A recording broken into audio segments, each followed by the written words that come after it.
Assalamu alaikum wa rahmatullahi wa barakatuh. Dear students, I hope you all fine.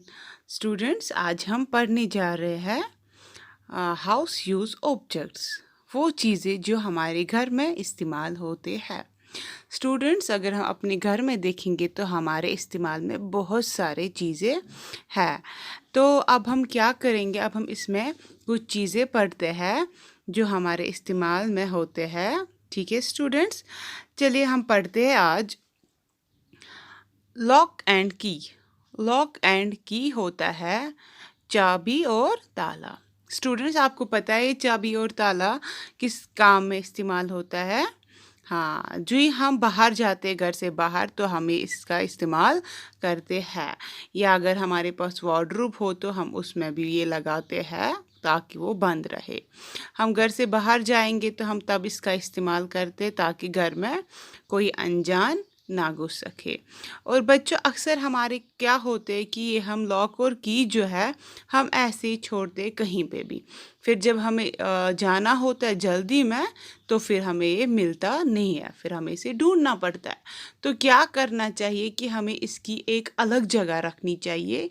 जी, हम lock और की का इस्तेमाल करेंगे, फिर जब हम बाहर उसे निकालेंगे तो अपनी जगह पे ही रखेंगे ताकि जब हमें इसका इस्तेमाल करना पड़े तो हमें वो जल्दी से तब मिल जाए। ठीक है स्टूडेंट्स।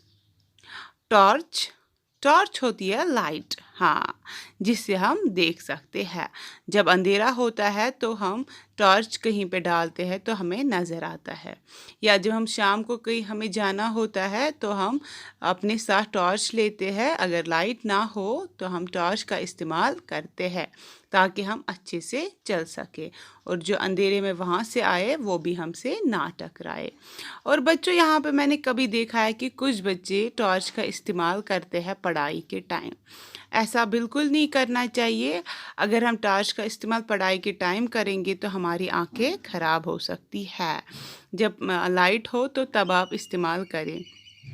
हाँ, अगर अब कहीं कभी कभार कोई मजबूरी होती है तो पढ़ सकते, लेकिन थोड़े टाइम, ज़्यादा टाइम हम टॉर्च का इस्तेमाल नहीं कर सकते क्योंकि ये हमारे आँखों के लिए अच्छा नहीं है। बास्केट, बास्केट होती है टोकरी। टोकरी आपको पता है कि जो अलग अलग चीज़ों में इस्तेमाल होती है। कुछ लोग उसका इस्तेमाल कपड़ों में करते हैं, कुछ सब्जियों में, कुछ फलों में अलग अलग इस्तेमाल करते हैं। लेकिन बच्चों, आपको पता है कि कभी कभी इसमें होता है कोई हल्की सी चीज़, तो मम्मा को बाहर बहुत सारी चीज़ें निकालनी होती है तो हम भी मम्मा की हेल्प कर सकते हैं। तो तो हम उन्हें कह सकते हैं चलो मम्मा, हम कुछ चीज़ें बाहर तक ले जाते हैं आपके साथ। तो उनमें हम टोकरी भी उठा सकते हैं अगर उसमें कोई हल्की चीज़ हो। वार्डरोब, वार्डरोब होता है जिसमें हम अपने कपड़े रखते हैं। स्टूडेंट्स, करना चाहिए हमारे पास जो वार्डरोब होता है ना, वो हमें अपना साफ़ रखना चाहिए। अपने कपड़े हैंग करके रखने चाहिए, कपड़े अच्छे से समेट के रखने चाहिए, उन्हें तह लगा के रखना चाहिए। इसमें भी हम अपनी मम्मा की थोड़ी सी हेल्प कर सकते हैं। और हमें अपना वार्डरोब साफ़ होना चाहिए, टॉयज़ अलग से, कपड़े अलग से। ठीक है। अम्ब्रेला, अम्ब्रेला होता है छाता।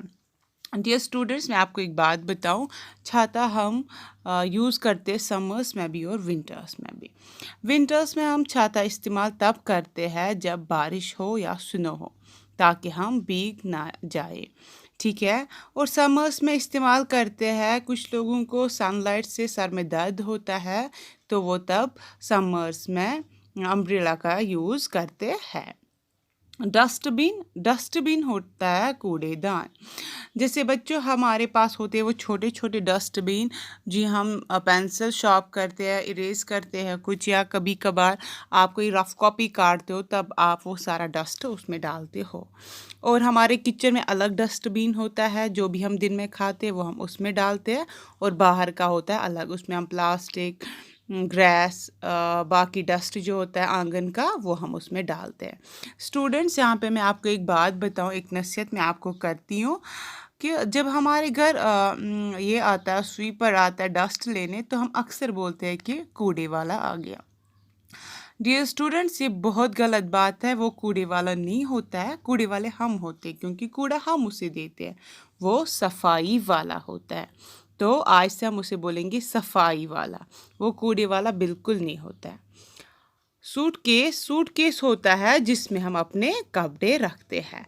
तो इसमें भी कपड़े बिखर के नहीं रखने होते हैं, ये भी समेट के रखने हो, तह लगा के इसमें कपड़े रखने होते हैं। ओके स्टूडेंट्स, आई होप आपको अच्छे से समझ आया होगा। आप ये फिर से अच्छे से करेंगे। चलिए, अल्लाह हाफिज़।